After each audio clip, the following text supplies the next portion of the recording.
When my daughter Emily died in my arms at 38, I never imagined the real pain would begin at her own funeral. That's when the man who abandoned her 10 years ago showed up, dressed in black, demanding the $29 million she left me. Before we continue, subscribe to the channel. Ring the bell because we have new stories every day. Leave a like, and tell us in the comments what city you're watching from. My name is David Miller. I'm 68 years old, and for the last 4 months, I lived through the greatest hell of my life, watching cancer slowly take my only daughter, Emily. She was my everything since her mother passed away when she was just 12. I raised her alone, worked day and night to give her the best education, and I was filled with pride when she became a successful entrepreneur with her own chain of fashion stores in Chicago and New York. On March 15th, 2024, Emily called me into her hospital room. Her eyes, which once shone with determination, now reflected the serenity of someone who knows the end is near. "Dad," she said, her voice weak but firm, "I need you to know something very important. I've been getting everything ready for you." She handed me a sealed envelope with documents that would change my life forever. When I opened that envelope at home that night, I couldn't believe what I was seeing. Emily had amassed a fortune of $29 million through her businesses and investments. In her will, drafted with Michael Clark, our trusted family lawyer, she named me as her sole universal heir. "Dad, you were a father and a mother to me. No one else deserves what I built with so much effort." She had written this in a personal letter that came with the documents. Emily passed away on March 22nd, 2024, at 6:47 inches the morning. I was holding her hand when she took her last breath. In that moment, I felt a part of my soul leave with her. The next few days were a blur of pain, paperwork, and funeral preparations. On March 25th, the day of the funeral, the St. Francis Grand Church was filled with family, friends, and Emily's business partners. I was in the front row, devastated by grief, when someone touched my shoulder. When I turned, I saw a tall man, about 42 years old, dressed in an elegant black suit and tie, with tears streaming down his cheeks. "David," he said with a broken voice, "I'm Daniel Peterson. I'm so sorry for the loss of our dear Emily." For a moment, I didn't react. Our dear Emily. This man had the nerve to show up after 10 years of total abandonment and speak as if he had been a part of my daughter's life. Daniel had been Emily's husband for just 2 years, from 2012 to 2014. When she told him she was pregnant in January 2014, he disappeared overnight, leaving her alone with their marriage debts and a pregnancy that sadly ended in a miscarriage due to the stress.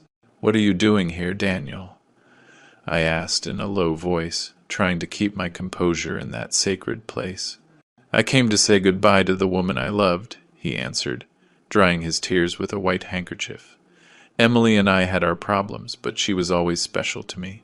What angered me the most was watching how he acted in front of the other attendees. He positioned himself in the second row, just behind me, sobbing theatrically. Several people who didn't know the story approached him to offer comfort, thinking he was the grieving widower. He even went up to the casket during the final farewell, placed his hand on the wooden surface, and murmured something I couldn't hear. After the church service, we headed to Oak Ridge Cemetery. The entire way, Daniel stayed close to the family, as if he had every right to be there. His behavior seemed increasingly strange and calculated. It wasn't the genuine grief of someone who had lost a loved one, but something more artificial. As they lowered the casket, Daniel approached me again. "David, we need to talk after this. There are important things we need to discuss about Emily and, well, about the future." Those words sent a chill down my spine. The future? What future was a man talking about who had abandoned my daughter at the hardest moment of her life? In that instant, I knew Daniel hadn't come to the funeral just to say goodbye. He had other plans, and something told me they were not going to be good for Emily's memory, or for the peace I so desperately needed in that moment of pain. After the burial, while the other guests headed to the reception at my sister Linda's house, Daniel waited for me by his black Mercedes. His attitude had completely changed. He was no longer faking the theatrical grief from the funeral. Now he wore a calculating smile that set my nerves on edge. "David, I think it's time we spoke frankly," he said, lighting a cigarette. "Emily was legally my wife, and under state law, I have rights to her estate." I was frozen. Rights? This miserable excuse for a man thought he could show up after a decade of total silence and claim what Emily had built with her own sweat and sacrifice.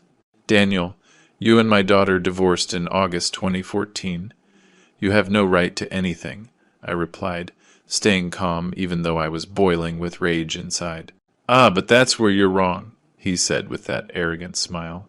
"I've been doing some research, and it turns out Emily never correctly finalized all the divorce paperwork. Technically, we were still married in certain legal aspects. My lawyers have confirmed that I can claim at least half of those $29 million she accumulated." I couldn't believe what I was hearing. This scoundrel had been planning this for a while. He knew about Emily's fortune, and had come like a vulture to claim his share of the loot. "How dare you?" I yelled, losing my composure for the first time. "You abandoned my daughter when she needed you most.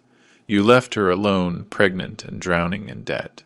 You disappeared like a coward, and now, after 10 years, you come here talking about rights?" Daniel threw his cigarette on the ground and looked at me coldly. "Look, David, I understand you're hurting, but feelings don't change the law. Emily built that business empire, yes, but when we were a couple, I also contributed to the start of her business. I have documents to prove it.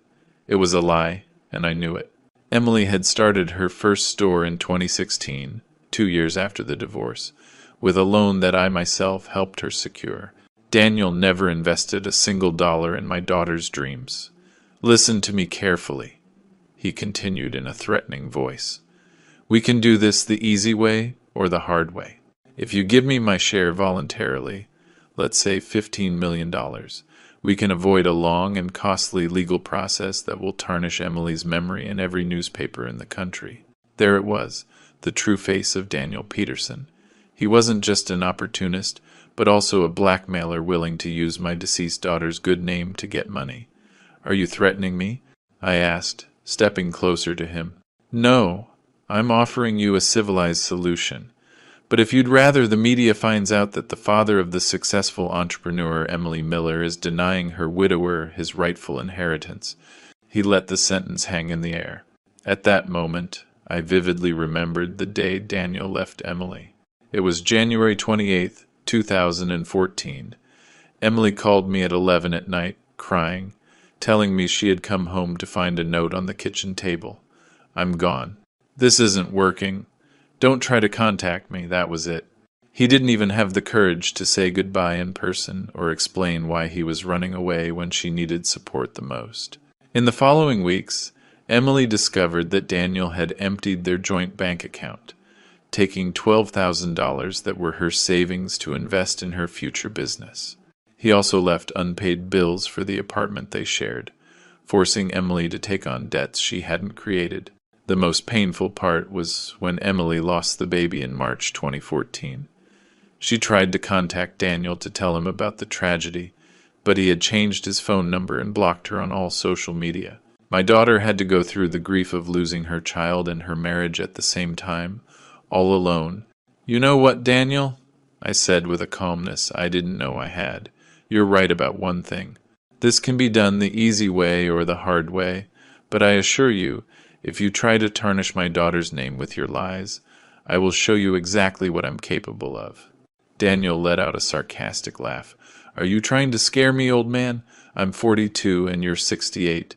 Besides, I have resources and connections you can't even imagine. My offer is on the table. 15 million now, or 20 million after the trial, plus all the legal fees it will cost me to destroy your reputation. Get out of here before I do something I'll regret," I warned him. "You have 1 week to think about it," he said, getting into his Mercedes. Next Monday you'll receive the legal documents. I hope you reconsider your position, because this is just getting started." As I watched his car drive away, I felt a mix of rage and determination I hadn't felt in years.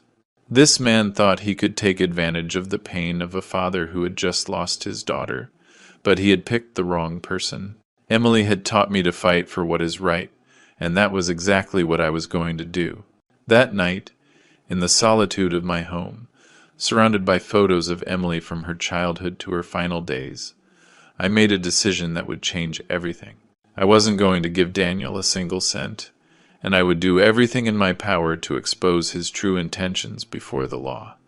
The day after my encounter with Daniel, I decided to start my own investigation. I couldn't just sit around waiting for his legal threats. If this man had planned everything so precisely, I needed to find out what else he was hiding. My first stop was the office of Michael Clark, the lawyer who had drafted Emily's will. Michael, a 55-year-old man with over 20 years of experience in inheritance law, saw me that morning in his office on Michigan Avenue. "David, I am so sorry for your loss," he said as he reviewed the documents Emily had signed. "I want you to know that your daughter's will is absolutely ironclad. She was very specific in her instructions and was in full command of her mental faculties when we drafted it. Michael, I need you to investigate Daniel Peterson. He says he has rights to Emily's inheritance, but I know he's lying." Michael took notes as I recounted the conversation from the cemetery. "Let me check the divorce files. If I remember correctly, Emily was very clear about ensuring all legal ties were completely severed. While Michael looked into the legal aspects, I decided to contact Patricia Johnson, who had been Emily's personal assistant for the last 5 years. Patricia knew my daughter's movements and contacts better than anyone. We met that afternoon at a coffee shop near Emily's offices in the financial district. Patricia, a woman of 34, had always been loyal and discreet, but that day I saw she was nervous and restless. "Mr. Miller, there's something I need to tell you about Daniel," she said, constantly looking around as if she were afraid of being overheard. "For the last 3 months, that man has been trying to get close to Emily." "What do you mean, get close?" I asked, feeling my pulse quicken. "Last December, he started calling the office asking for Emily. At first, he used fake names, but I recognized his voice because Emily had told me about him years ago. When I told Miss Emily, she asked me to hang up on him immediately, if he ever called again." Patricia continued to reveal details that made my blood run cold. In January, Daniel showed up at the offices in person. Emily wasn't there because she had started her chemotherapy, but he insisted on talking to me. He asked me about the company's financial situation, how many stores we had, if Emily had any partners or investors. "And what did you tell him?" "Nothing, of course. But he kept pushing. He offered me $500 just to confirm if Emily was as successful as the newspapers said. I obviously threw him out of the office, but later I found out he had been asking the same questions at the bank where Emily had her main accounts. This confirmed my suspicions. Daniel hadn't shown up at the funeral by chance, or out of any genuine love for Emily. He had been preparing this scheme for months, researching my daughter's financial situation while she was battling cancer. "Patricia, do you have any proof of these approaches?" "Yes, Mr. Miller. Emily asked me to record all office calls after Daniel's first contact. I have the recordings saved on my personal computer." Those words were music to my ears. If Daniel had admitted his true intentions during those calls, we would have solid evidence of his opportunistic behavior. The next day, Patricia brought me the recordings on a USB drive. Listening to them at home, I felt a mix of astonishment and disgust. In one of the recordings from February 15th, Daniel clearly said, "Look, Patricia, I know Emily is sick. I just want to know if it's worth trying for a reconciliation. You understand what I mean? I'm not going to waste my time if she has nothing to offer me." In another recording from March 8th, Daniel was even more explicit. "I've heard that Emily has several million stashed away. If that's true, I think we could resolve our past issues. Everyone deserves a second chance, especially when there's so much money on the line. But the most revealing recording was from March 20th, just 2 days before Emily's death. Daniel had called asking directly about the will. Do you know if Emily has made a will? Because technically, if we're still married under some legal provision, I would have automatic rights to her estate. Now I understood Daniel's plan completely. He had been monitoring Emily's illness, waiting for the moment of her death to appear as the grieving husband and claim the inheritance. It was a plan as cruel as it was calculated. That same evening, I received another crucial piece of information through Andrew Moore, an old colleague with contacts in the financial sector. Andrew confirmed that Daniel was indeed in serious financial trouble. David, I've asked around discreetly about Daniel Peterson. The man is completely broke. He lost his consulting firm in 2022 due to bad crypto investments. He also has gambling debts at several Chicago casinos totaling over $80,000. The loan sharks are pressuring him, and according to my contacts, he's desperate to get money fast. Everything fit perfectly. Daniel wasn't just an opportunist, but a desperate man who saw Emily's death as his only financial salvation. He had bet his future on getting that inheritance, and that's why he was so confident in his legal threats. With all this information, I called Michael to schedule an urgent meeting. We had solid evidence of Daniel's fraudulent character, but we needed to prepare a solid legal strategy before he followed through on his threat to start the legal process. On Friday night, as I was organizing all the documents and recordings, my phone rang. It was an unknown number, but when I answered, I immediately recognized Daniel's voice. David, I hope you've reconsidered my offer. On Monday, I'm filing the papers at the courthouse, and I assure you it will be much more expensive for you. Last chance. $15 million and we're all happy. Daniel, I replied firmly, I think you're the one who should reconsider your position. I've discovered some very interesting things about your true intentions. There was a long silence before he answered. I don't know what you're talking about, but I'm warning you, don't play games with me. I have resources and contacts that can make your life very complicated. We'll see who has the better hand in this game, I said before hanging up. That night, for the first time since Emily's death, I slept peacefully. I knew the legal battle ahead would be intense, but now I had the weapons necessary to defend my daughter's legacy and unmask the true intentions of this opportunist. On Monday, April 1st, 2024, just as he had promised, Daniel followed through on his threat. At 9 inches the morning, a courier knocked on my door, handing me an official envelope from the Chicago Civil Court. Opening it, I found a 47-page lawsuit where Daniel claimed not only the $29 million, but also damages for malicious concealment of marital assets. His legal argument was twisted but seemingly well-structured. He alleged that during his marriage to Emily, between 2012 and 2014, they had established a business collaboration that was never formally dissolved. He also claimed that Emily had used business ideas and contacts he had provided during their relationship to build her business empire. The most outrageous part was the list of witnesses Daniel presented to support his version. Names I didn't recognize. People who could supposedly confirm his involvement in Emily's initial project. It was clear he had been preparing this sham for a long time. I immediately called Michael to schedule an emergency meeting. When I arrived at his office that afternoon, I found him meticulously reviewing every page of the lawsuit with a serious expression. David, I'm not going to lie to you.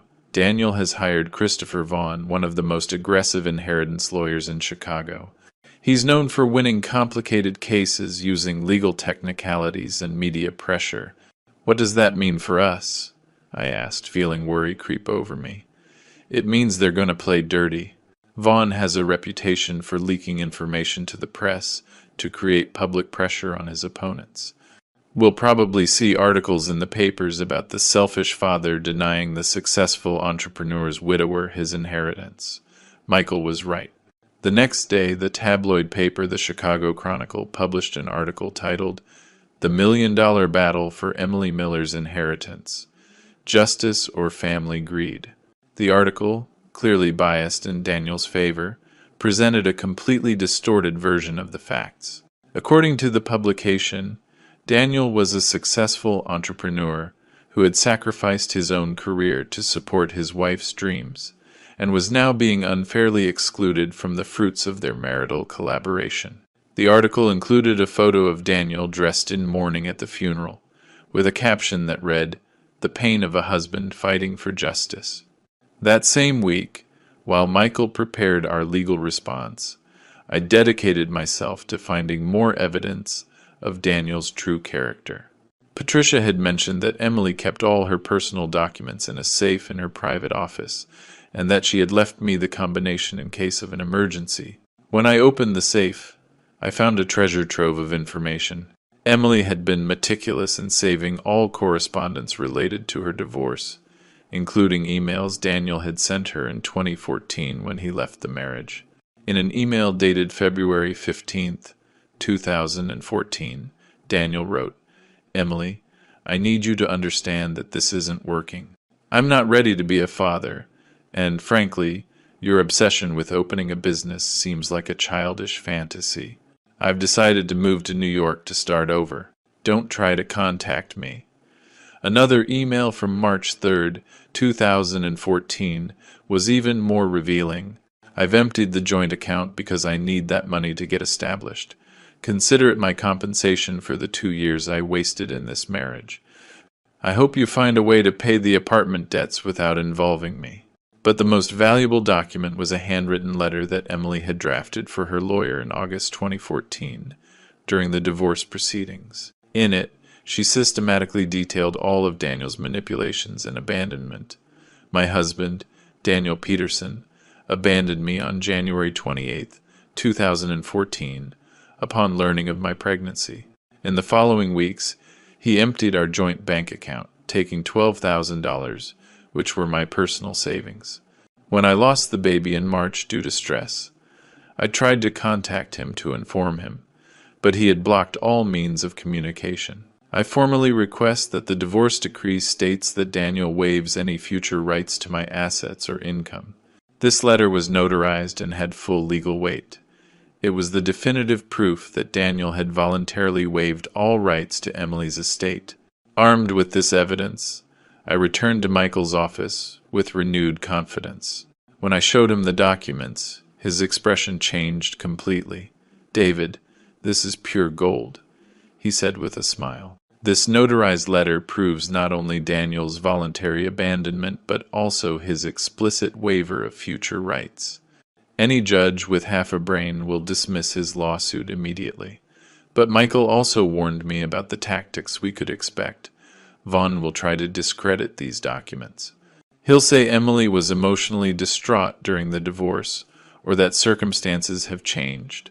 He'll also try to prove that Daniel contributed in some way to Emily's subsequent success. To strengthen our case, Michael suggested we find people who had known Daniel during his marriage to Emily to testify. "We need witnesses who can confirm his abandonment and his lack of support for your daughter's business projects." I then remembered Helen Davis, Emily's best friend since college. Helen had been a direct witness to my daughter's suffering during the divorce, and knew the circumstances of Daniel's abandonment perfectly. When I contacted Helen, she immediately offered to testify in our favor. "Mr. Miller, I was with Emily the day Daniel left her. I'll never forget how she cried that night, telling me she felt betrayed not just as a wife, but as a person. That man is a coward, and he can't show up now claiming rights he voluntarily gave up." Helen also provided me with additional information about Daniel that I didn't know. During their marriage, Daniel never showed any interest in Emily's business plans. On the contrary, he always ridiculed them, telling her it was a waste of time.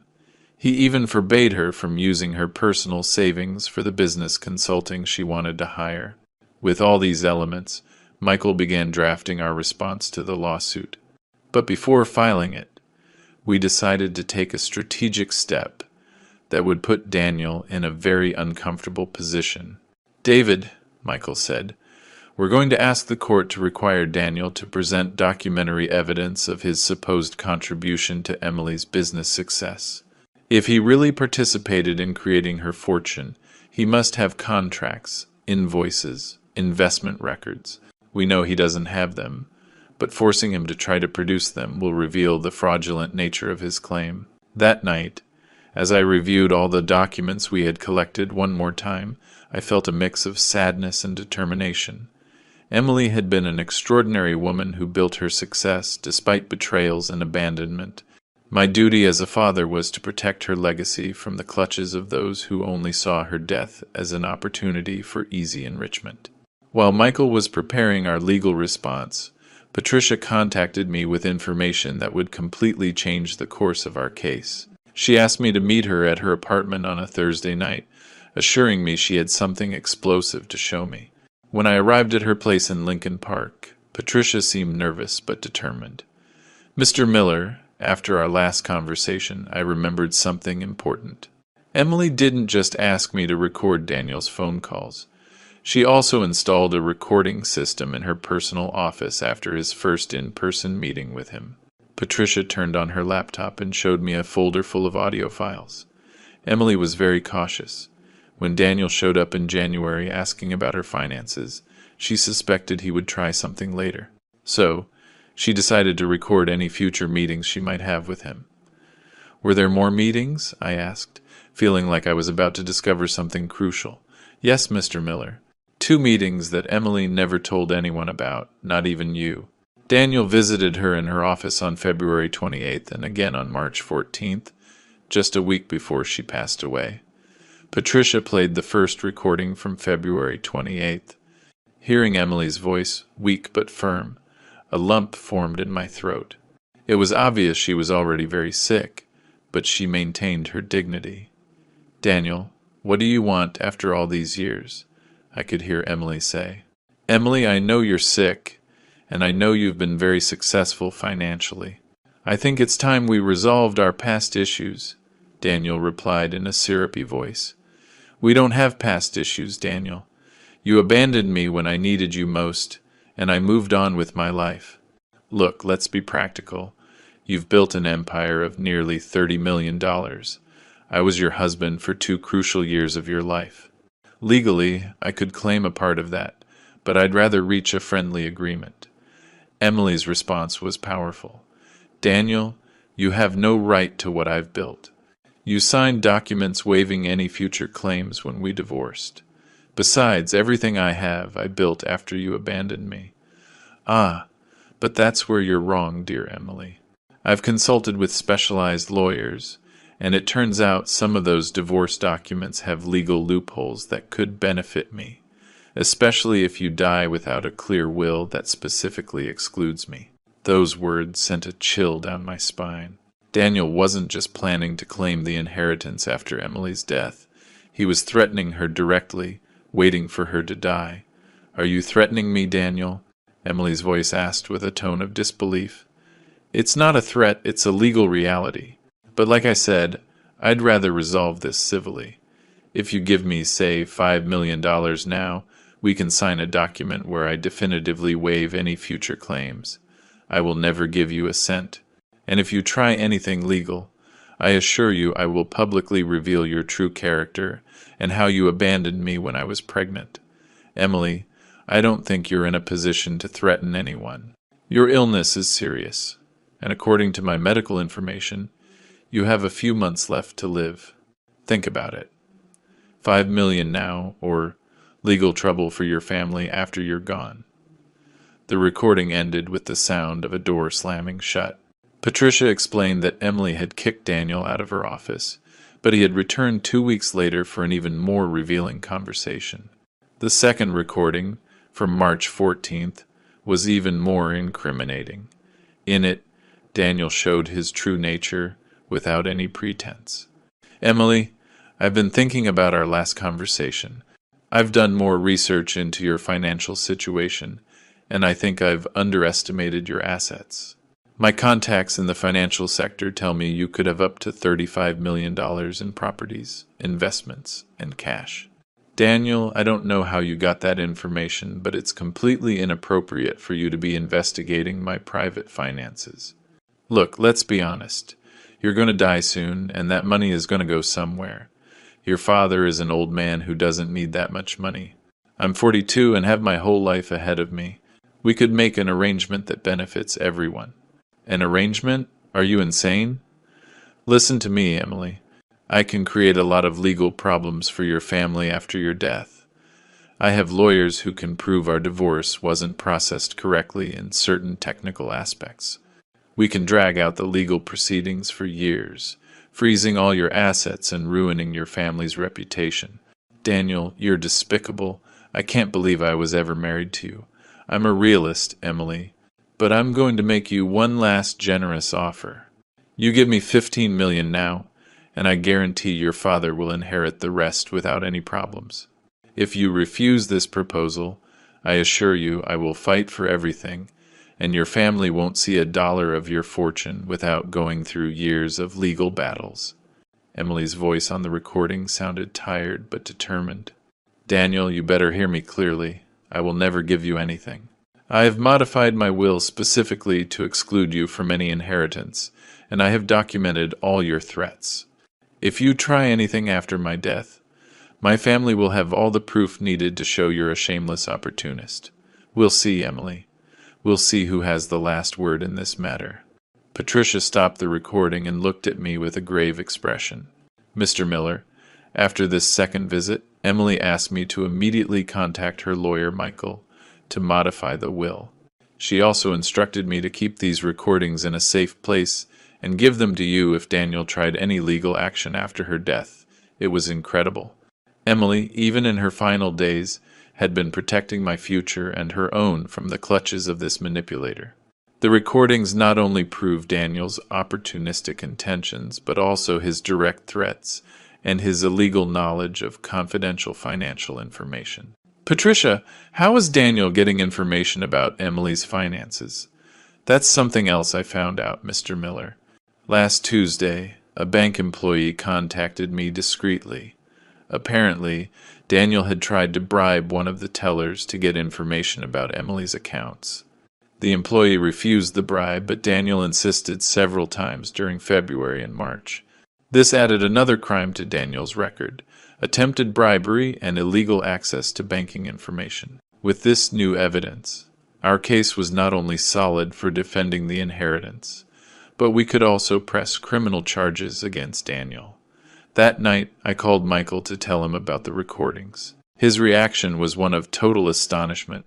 David, with this evidence, not only are we going to win the case, but Daniel could face criminal charges for threats, attempted extortion, and illegal access to financial information.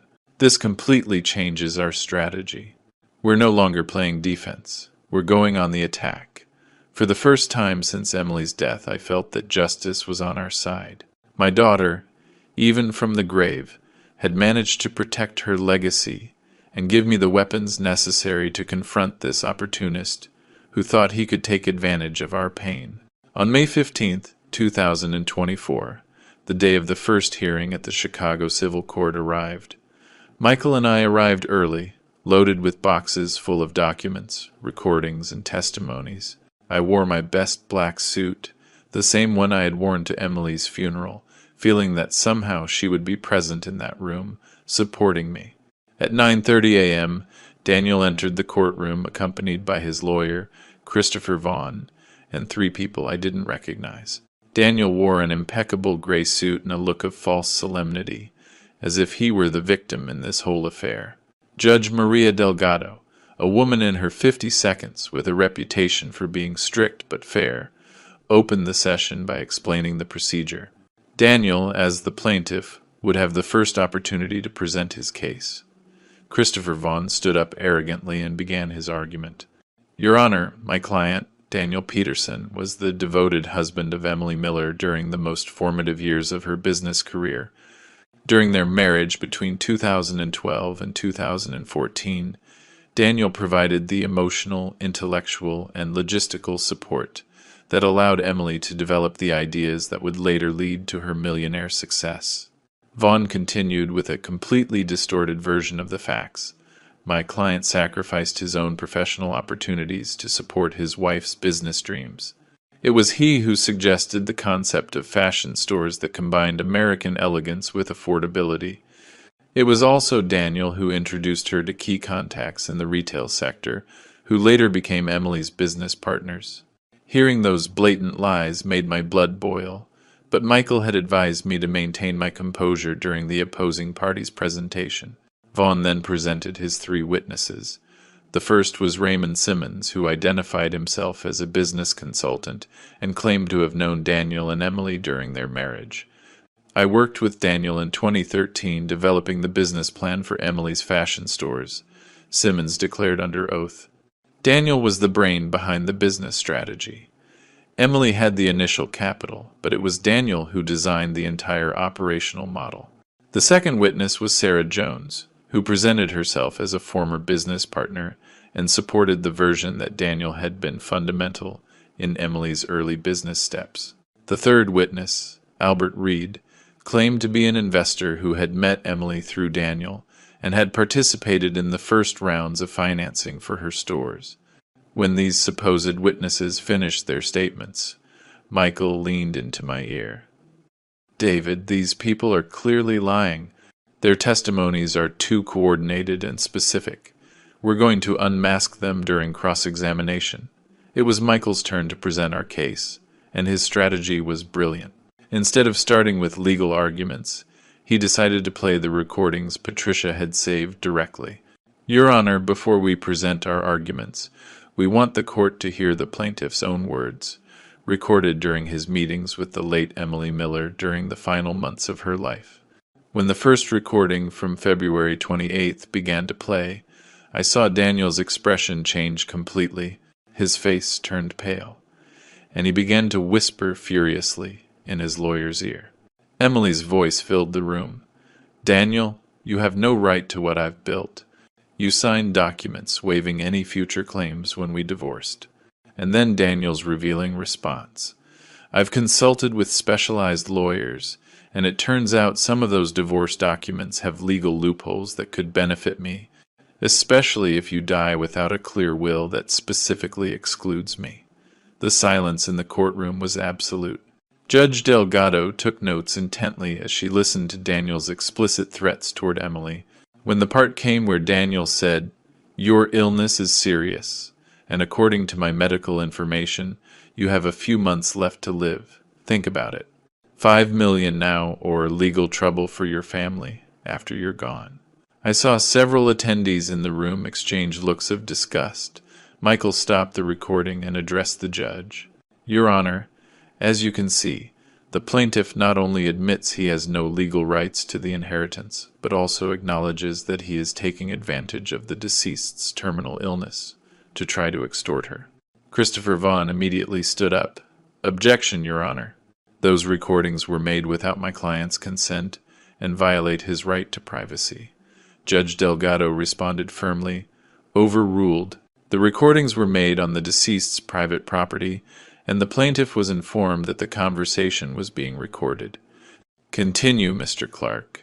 Michael then played the second recording, for March 14th, where Daniel was even more explicit about his intentions. "I can create a lot of legal problems for your family after your death. I have lawyers who can prove our divorce wasn't processed correctly in certain technical aspects." When the recording finished, Michael presented the notarized letter Emily had written during her divorce, where she expressly excluded Daniel from any future claims on her assets. "Your Honor, this document, signed before a notary in August 2014, proves that the deceased was absolutely clear in her intention to exclude the plaintiff from any financial benefit. Furthermore, we have Emily Miller's will, drafted in January 2024, where she specifically names her father, David Miller, as the sole universal heir." But the most devastating blow came when Michael called Patricia Johnson as a witness. Patricia, in a clear and firm voice, testified about Daniel's attempts to obtain financial and legal information about Emily. "The plaintiff tried to bribe me on multiple occasions to obtain confidential information about Emily Miller's finances. He also attempted to bribe bank employees to illegally access the deceased's accounts, all while she was battling cancer. During the cross-examination of Daniel's witnesses, Michael masterfully proved that their statements were fabricated. When he questioned Raymond Simmons about supposed business meetings in 2013, Simmons couldn't provide specific addresses, exact dates, or documents to back up his claims. "Can you show the court any invoice, contract, or document that proves your alleged collaboration with Mr. Peterson in 2013? Michael asked. "Well, those documents were lost during a move," Simmons replied nervously. "How convenient," Michael retorted with irony. When he questioned Sarah Jones about her supposed business partnership with Emily, the woman also couldn't produce any documentary evidence. Worse, when Michael asked her about specific details of the fashion business, it became clear she knew nothing about the retail sector. At the end of the hearing, which lasted more than 4 hours, Judge Delgado announced that she would study all the evidence presented and issue her decision within 15 days. When we left the courthouse, Daniel approached me with a furious expression. "This isn't over, David. I have the resources to appeal any adverse decision. I can keep this fight going for years." "Daniel," I replied calmly, "I think after what was heard in that room today, you should be more worried about criminal charges than the inheritance." His expression of fury turned to one of concern. For the first time since this whole ordeal began, Daniel Peterson seemed to have understood that he had gravely underestimated the situation. The 15 days of waiting after the hearing were the longest of my life. Michael had warned me that, although we had a solid case, the courts can sometimes be unpredictable, especially when so much money is involved. During that time, I decided to dig even deeper into the investigation of Daniel and his supposed witnesses. My first discovery came through my nephew, Charles, who works in the IT department of a private investigation firm. I asked him to discreetly check the backgrounds of the 3 witnesses Daniel had presented. "Uncle David, I've found some very interesting things about these individuals," Charles told me during a family dinner. "Raymond Simmons has a history of false statements in other trials. In 2019, he was fined for perjury in a real estate fraud case in New York. The information about Sarah Jones was even more revealing. This woman is an amateur theater actress and has occasionally worked making false testimonies for money. There are records of her being paid $3,000 to testify in a divorce case last year. As for Albert Reed, Charles discovered he didn't even have a license as a financial investor. He's a used car salesman who was fired from his last job for fraud. It seems Daniel specifically recruited people with questionable backgrounds to lie under oath." Armed with this information, I immediately contacted Michael. "We need to present this evidence to the court before they issue the verdict," I said. "David, this is perfect. We're going to request a supplementary hearing to present evidence of perjury. If we can prove that Daniel organized a scheme of false testimonies, he will not only lose the case, but he'll face additional criminal charges." On May 28th, 2 days before the scheduled date for the verdict, Judge Delgado agreed to hear our new evidence. This time the courtroom was even more tense. Daniel and Vaughn arrived visibly nervous, especially after Michael had notified them about the nature of the evidence we were going to present. Michael began his presentation by showing Simmons's criminal record. "Your Honor, the plaintiff's first witness has a documented history of perjury. In 2019, a New York court ordered him to pay a $5,000 fine for false statements in a real estate fraud case. When he presented the evidence about Sarah Jones, Judge Delgado frowned with clear disgust. This person has taken money to make false statements in multiple court cases. We have invoices where she appears as a testimonial actress for amounts ranging from $2,000 to $4,000 per case." The most devastating information came when Michael proved that Albert Reed had never been licensed as an investor. "Your Honor, not only is this man not an investor, but he was fired from his job as a car salesman for trying to scam customers with falsified documents." But the final blow came when Michael presented bank records showing transfers from Daniel to the 3 witnesses in the weeks leading up to the hearing. "Your Honor, We have evidence that the plaintiff paid $8,000 to Simmons, $6,000 to Jones, and $5,000 to Reed, exactly 10 days before their testimony in this court. The silence in the courtroom was deafening. Judge Delgado looked at Daniel with an expression of outrage I had never seen in a courtroom. "Mr. Peterson," the judge said, addressing Daniel directly, "can you explain these bank transfers to people who later testified under oath in your favor?" Daniel stood up, trembling, clearly unprepared to answer this evidence. "Your Honor, those transfers were personal loans that have no relation to this case. Personal loans of exact amounts to 3 different people who just happened to testify in your favor?" the judge replied sarcastically. Vaughn tried to intervene. "Your Honor, my client has the right to the presumption of innocence." "Silence," Judge Delgado interrupted. "This court will not tolerate attempts to manipulate justice through purchased testimony. Mr. Peterson has not only presented false witnesses, but has organized a deliberate scheme of perjury." The judge then did something that completely surprised me. She ordered the immediate arrest of the 3 false witnesses and summoned Daniel for a separate criminal hearing on charges of witness tampering and obstruction of justice. "As for the main case," the judge continued, "based on the evidence presented by the defendant, David Miller, this court finds that Mr. Daniel Peterson's claim is completely baseless and fraudulent." The judge proceeded to read her decision. First, the presented recordings unequivocally demonstrate that the plaintiff admitted to having no legal rights to the inheritance of Emily Miller.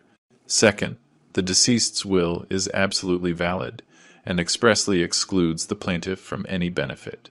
Third, the notarized letter from 2014 clearly establishes the plaintiff's voluntary waiver of future financial claims.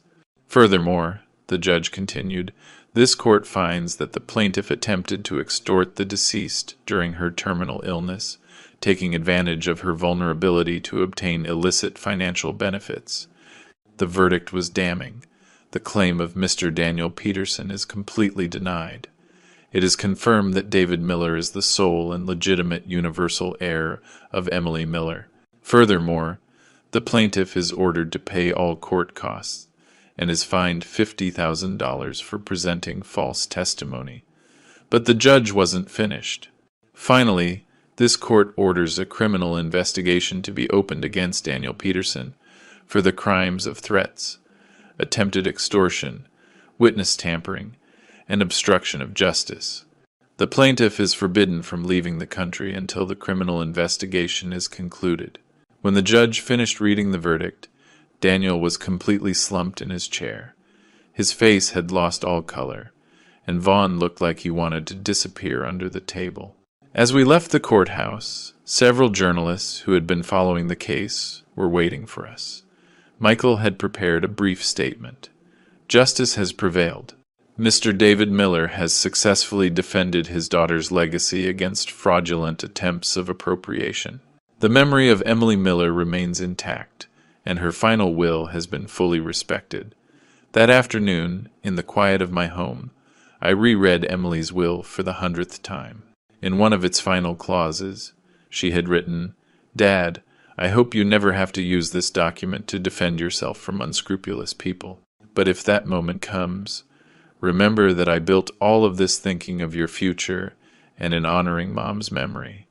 Don't let anyone tarnish our family legacy." For the first time since her death, I felt that Emily could rest in peace.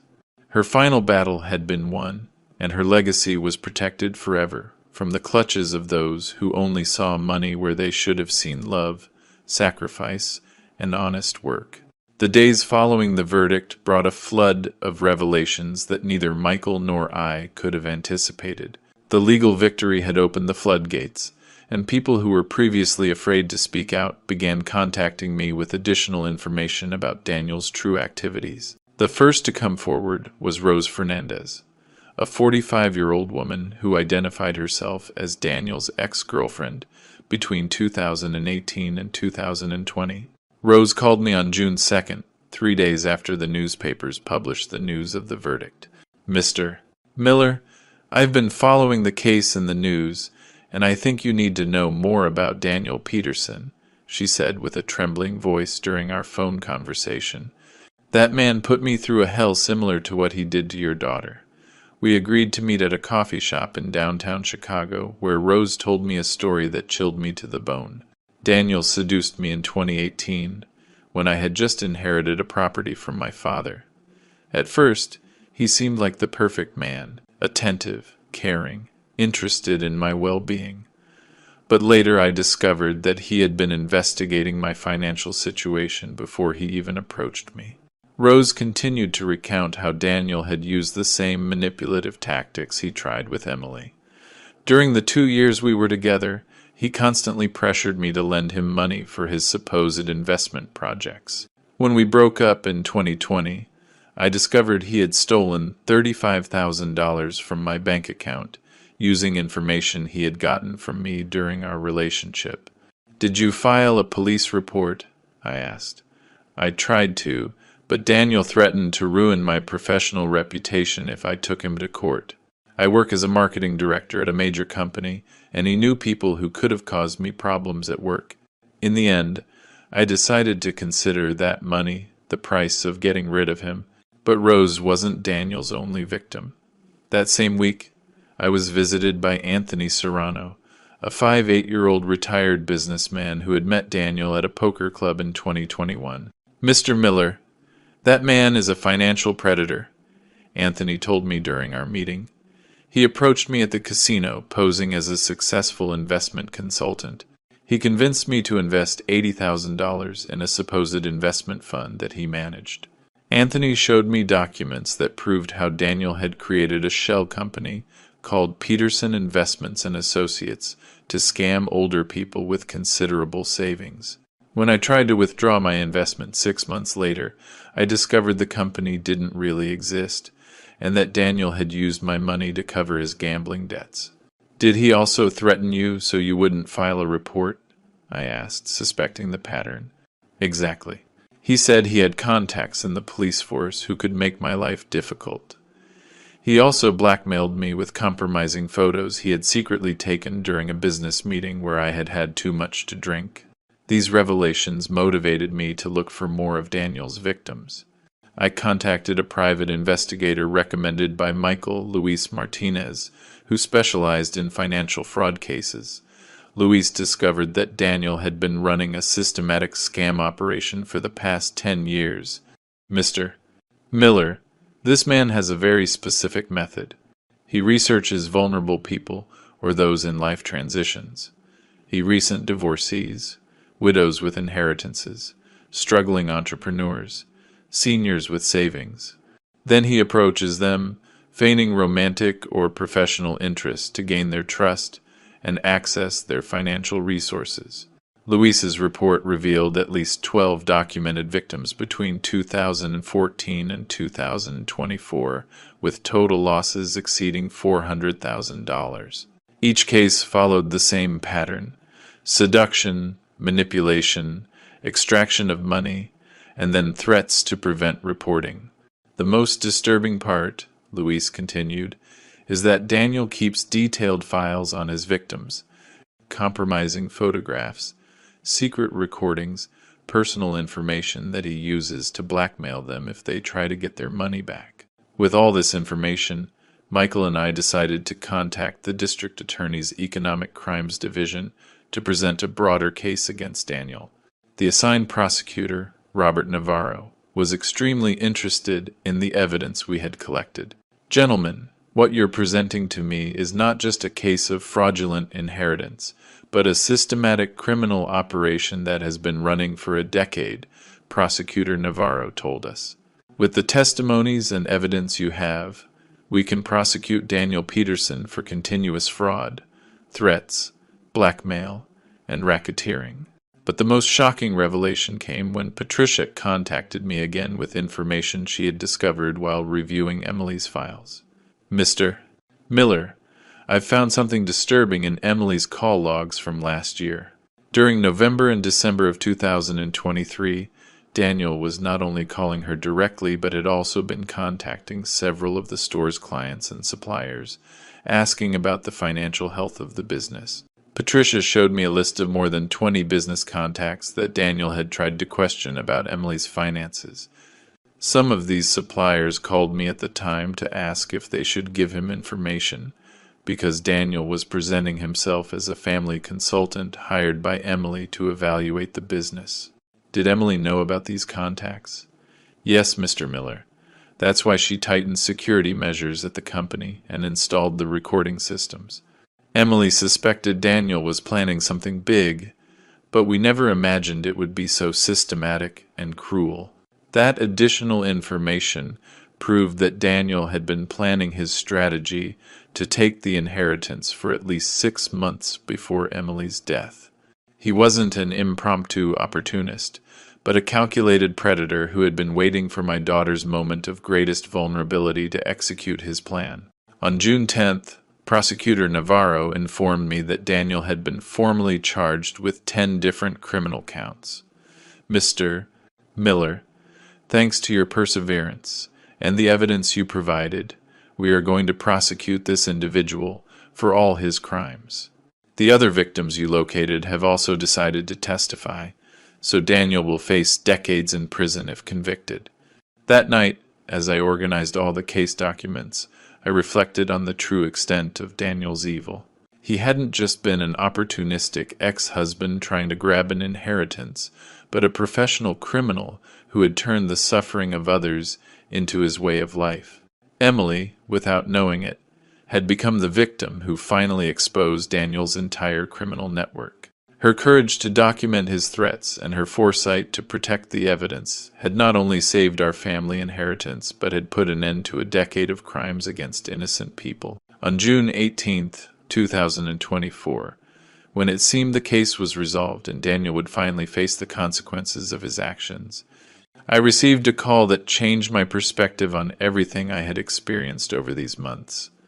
It was from Hope Miller, a woman who identified herself as Emily's second cousin and who lived in Philadelphia. David, I've been following Daniel's case in the news, and I think there's something else you need to know about Emily's death, she said. Her voice choked with emotion. Her words sent a chill down my spine. What do you mean something else? I'd rather tell you in person. Could you come to Philadelphia this weekend? It's about Emily's last days in the hospital. The trip to Philadelphia was one of the most agonizing of my life. During the drive, my mind created increasingly terrible scenarios about what Hope might reveal to me. She worked as a nurse at Mercy Hospital in Philadelphia, and although she hadn't directly cared for Emily, she had contacts in the Chicago hospital system. We met at her apartment on Saturday morning. Hope, a 52-year-old woman with 20 years of experience in oncology, greeted me with a grave expression and medical documents in her hands. David, a colleague of mine from Northwestern Memorial Hospital in Chicago, contacted me after seeing the news about Daniel. She told me something that had been bothering her since Emily's death, but she hadn't dared to report it until now. Hope showed me hospital visitor logs that her colleague had discreetly copied. According to these documents, Daniel visited Emily in the hospital on 3 occasions during March, always when you were not present. The visits were on March 5th, 12th, and 19th. That's impossible, I replied immediately. Emily had expressly forbidden me from allowing any visits from Daniel. Besides, I was practically living at the hospital during her last days. Exactly. That's why these visits are so strange. According to the records, Daniel presented himself as Emily's legal husband and had forged documents that supposedly gave him authorization to visit her during the night shifts. Hope continued to explain what her colleague had observed. During the visit on March 19th, just 3 days before Emily's death, Daniel was in the room for over 2 hours. The nurse on duty found it strange that Emily was very agitated after that visit, and that her vital signs had worsened significantly. Are you suggesting that Daniel might have... I couldn't finish the sentence. I'm not suggesting anything specific, David, but my colleague told me that Emily asked her that night not to allow any more visits from Daniel and that she was very scared. She also mentioned something about not letting him force me to sign anything. Those words hit me like a lightning bolt. Had Daniel tried to force Emily to change her will during her last days? Had he used her vulnerable state to pressure her while I wasn't there? Hope handed me a copy of the nursing notes from that night. They read, "Patient very agitated after family visit. Requests no more visits from husband. Mentions concern over legal documents. Mild sedative administered to calm anxiety." David, there's something else. My colleague checked the hospital's security cameras from that night. Daniel left the room carrying a folder he didn't have when he went in. I immediately called Michael from Philadelphia to inform him of these revelations. His reaction was one of total alarm. "David, we need to investigate this immediately." If Daniel tried to coerce Emily during her terminal illness to modify legal documents, we'd be talking about a much more serious crime. Get back to Chicago immediately. On Monday morning, Michael and I met with Prosecutor Navarro to present this new evidence. The prosecutor immediately ordered all hospital security cameras to be reviewed and all staff who were on duty during Daniel's visits to be questioned. 3 days later, the prosecutor summoned us with information that surpassed our worst suspicions. "Gentlemen, we have reviewed the security footage and confirmed that Daniel Peterson illegally visited Emily Miller on multiple occasions using falsified documentation," the prosecutor continued. "More seriously, we have found in Daniel's possession a copy of Emily's original will with handwritten modifications that intended to include him as a beneficiary of 40% of the inheritance. These modifications are dated March 19th, the same day as his last visit to the hospital." "Are you saying Daniel tried to forge Emily's will?" I asked, feeling outrage consume me. "Exactly. We have evidence that Daniel brought forged documents to Emily's room and tried to force her to sign modifications to the will. According to the nurse's testimony, Emily flatly refused and threatened to report him, which would explain her agitated state that night." Michael intervened. "Prosecutor Navarro, this constitutes coercion of a sick person, forgery of documents, and possibly attempted murder if the stress caused contributed to Emily's deterioration." "Correct, Mr. Clark. We have added these charges to the indictment against Daniel Peterson. He now faces the possibility of 25 years in prison." But the most shocking revelation came when the prosecutor showed us the full contents of the folder Daniel had taken from the hospital. In addition to the forged will, Daniel had prepared power of attorney documents that would have given him total control over Emily's assets if she had survived in a vegetative state. "What does that mean?" I asked. "It means Daniel had a backup plan. If Emily didn't die immediately, he would have tried to declare her mentally incapacitated and assume control of her entire fortune as her caregiver husband. It was a Machiavellian plan designed to seize the $29 million, regardless of whether Emily lived or died." That revelation affected me deeply. For all these months, I had thought Daniel was simply an opportunist who had shown up after Emily's death to claim money. Now I discovered he had been much worse. A predator who had been stalking my daughter during her final days, trying to take advantage of her extreme vulnerability to steal everything she had built. "There's one more thing, Mr. Miller," the prosecutor continued. "We've found evidence that Daniel had been monitoring Emily's health status through illegal contacts in the hospital system. He knew exactly when she would be most vulnerable and planned his visits accordingly." When we left the prosecutor's office that afternoon, Michael put a hand on my shoulder. "David, I know these revelations are painful, but they also prove something very important. Emily fought until the very end to protect her legacy and yours. Even in her final days, she stood up to Daniel and refused to give in to his pressure." That night, in the solitude of my home, I reread the letters Emily had written to me during her illness one last time. In one of them, dated March 20th, just 2 days before her death, there was a line that now took on new meaning. "Dad, if anything happens to me, make sure my will is respected. Don't let anyone manipulate what we've built together. Emily had known exactly what Daniel was trying to do, and she had fought with her last breath to protect our future. Her courage and determination had not only preserved the family inheritance, but had exposed the true criminal nature of a man who had made the suffering of others his way of life. On July 15th, 2024, almost 4 months after Emily's funeral, the day of the criminal trial against Daniel Peterson arrived. The Chicago Criminal Courthouse was packed with journalists, Daniel's victims, and curious onlookers who had followed the case through the media. Daniel arrived at the courthouse in handcuffs, escorted by 2 sheriff's deputies. His appearance had changed dramatically during the months he had spent in pretrial detention. The arrogant, well-dressed man who had appeared at Emily's funeral now looked haggard, with unkempt hair and an expression of total defeat. The presiding judge, a magistrate with over 15 years of experience in organized crime cases, opened the session by reading the 14 criminal charges against Daniel.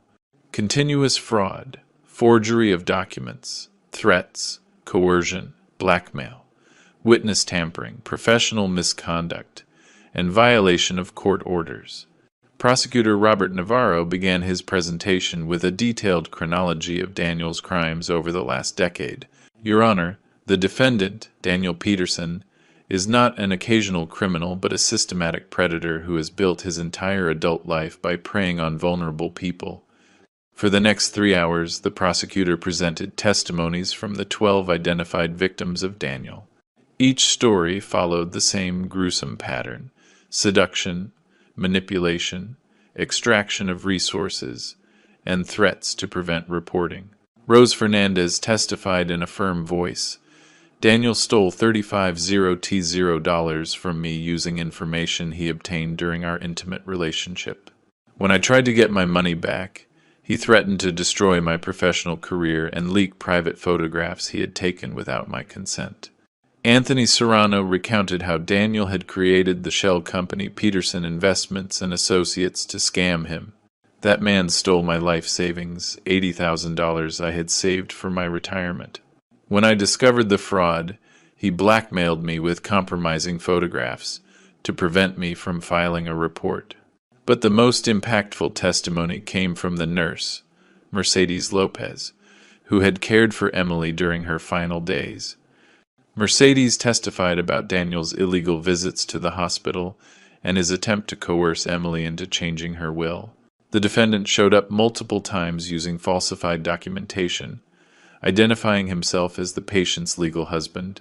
During his last visit on March 19th, Miss Emily became extremely agitated. She specifically asked me not to allow any more visits from this man, saying, and I quote, "Don't let him try to make me sign anything again." The most devastating evidence came when the prosecutor presented the hospital's security footage, showing Daniel leaving Emily's room with documents he didn't have when he entered.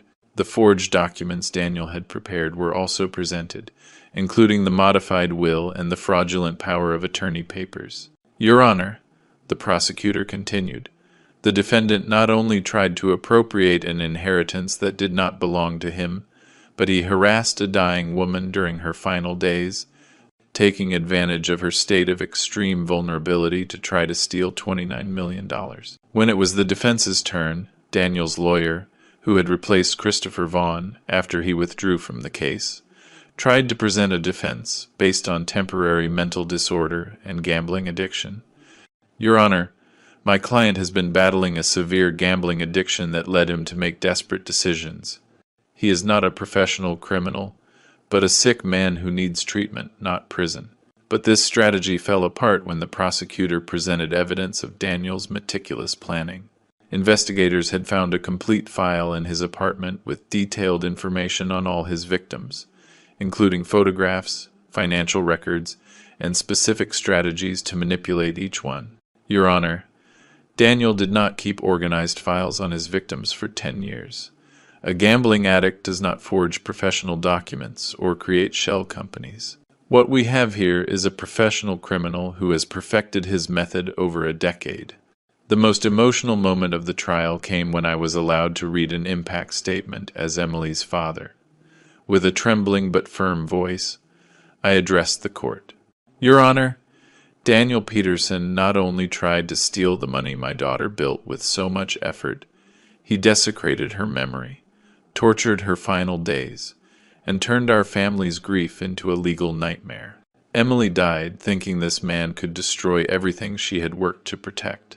My daughter fought cancer for 4 months with extraordinary courage, but she also had to fight against the threats and blackmail of this predator during her most vulnerable moments. Daniel is not just a thief. He is someone who feeds on the suffering of others.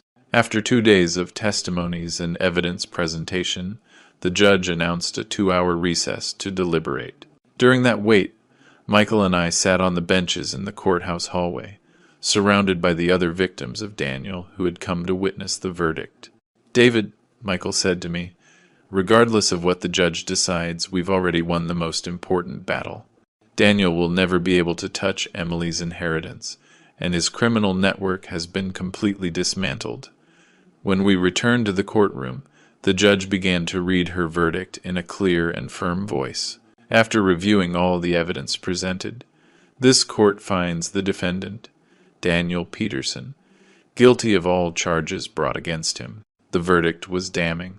The defendant is sentenced to 18 years in prison for continuous fraud, 3 additional years for forgery of documents, 2 years for threats and coercion, and 2 years for witness tampering, for a total of 25 years of effective prison time. Furthermore, the judge continued, the defendant is ordered to pay a total restitution of $847,000 to his victims, plus court costs.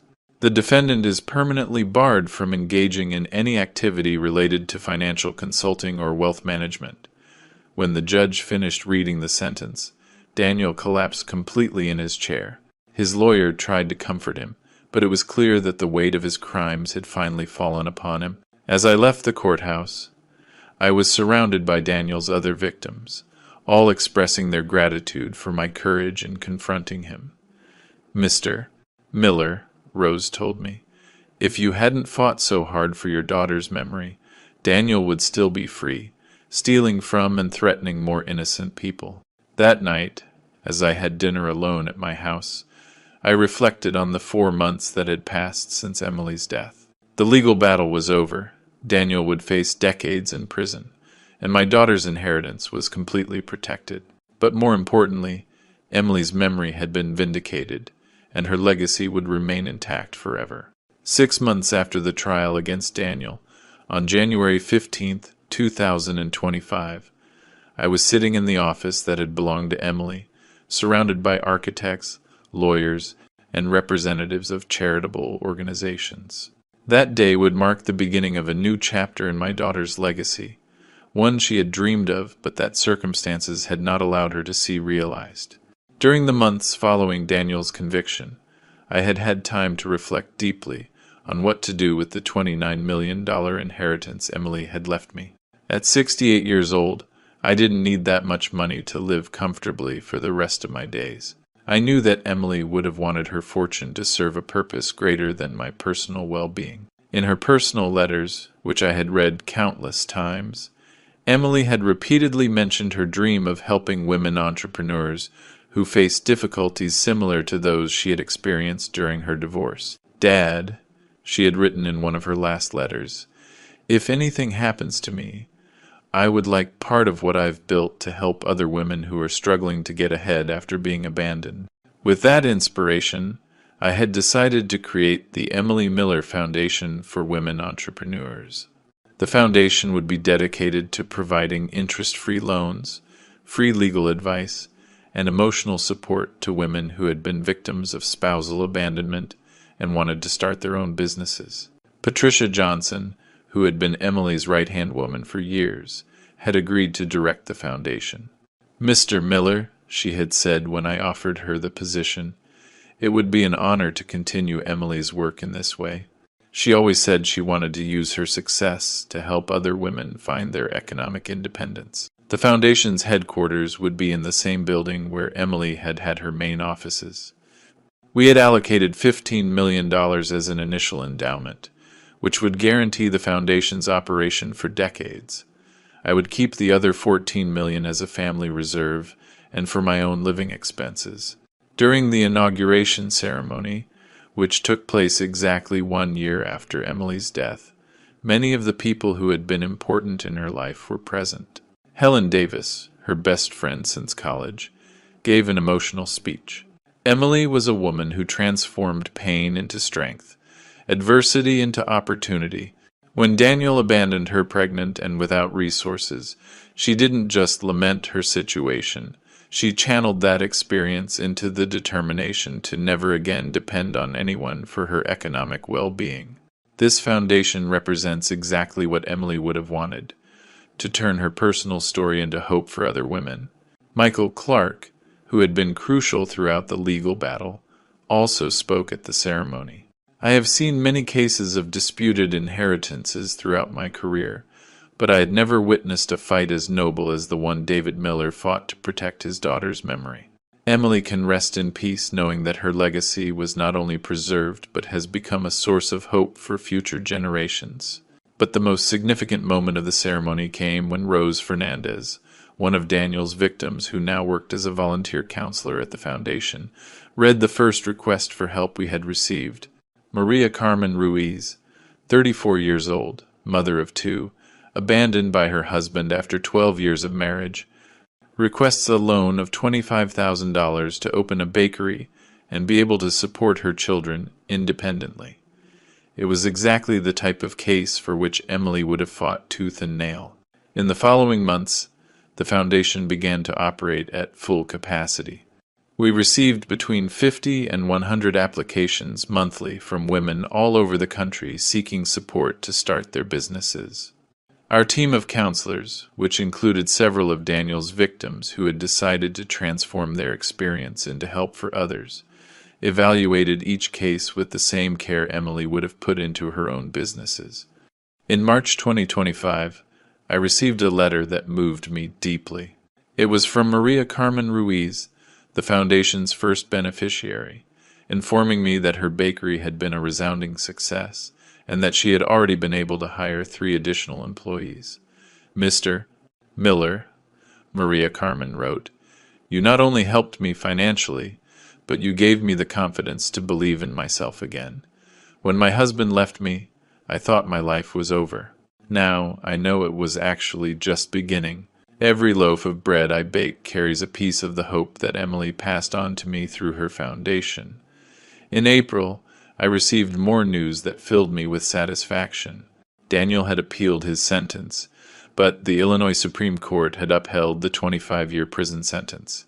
Furthermore, he had begun to pay restitution to his victims from prison, working in the prison's carpentry workshop. David, Michael informed me during one of our monthly meetings, Daniel has lost all his appeals. He will spend the next 25 years in prison, and when he gets out, he will be a 6-7-year-old man without resources or a reputation. Justice, finally, has completely prevailed. But beyond the satisfaction of seeing Daniel pay for his crimes, what truly filled me with peace was seeing how Emily's legacy continued to grow. By the end of 2025, the foundation had helped more than 200 women start their own businesses, creating more than 800 indirect jobs throughout the country. Patricia regularly informed me about the progress of our beneficiaries. Mr. Miller, we have an 87% success rate in the businesses we've funded. This means that Emily not only built her own fortune, but has helped create hundreds of small family fortunes across the country. In December 2025, 2 years after Emily's death, I organized a Christmas dinner for all the people who had been important during this extraordinary journey. Michael, Patricia, Helen, Rose, Anthony, and many of the foundation's beneficiaries gathered at my house to celebrate not just Christmas, but the triumph of justice and solidarity over greed and evil. During the dinner, I read aloud a paragraph from the last letter Emily had written to me. "Dad, if you're reading this, it means I'm no longer with you. But I want you to know that everything I built was with our family's future in mind and the possibility of helping others who go through the difficulties I experienced." Don't let sadness paralyze you. Use what I've left you to create something beautiful that honors Mom's memory and mine. That night, as my guests shared stories of success and hope, I looked at the photograph of Emily that hung in the dining room and knew that she would be proud of what we had achieved together. Her death had been the end of her personal story, but it had marked the beginning of hundreds of stories of hope and overcoming adversity. Daniel Peterson had believed he could take Emily's legacy through lies and manipulation, but what he hadn't understood was that my daughter's true legacy was not in the $29 million she had accumulated, but in her indomitable spirit, her generosity, and her ability to transform suffering into strength to help others. Emily had won the final battle not only by protecting her inheritance from the clutches of an opportunist, but by turning that inheritance into a seed of hope for hundreds of women who, like her, had refused to surrender to adversity. If you liked this story, hit the like button, subscribe to William's Revenge Stories, and share your thoughts in the comments. To hear the next story, click on the box to the left. Thanks for watching.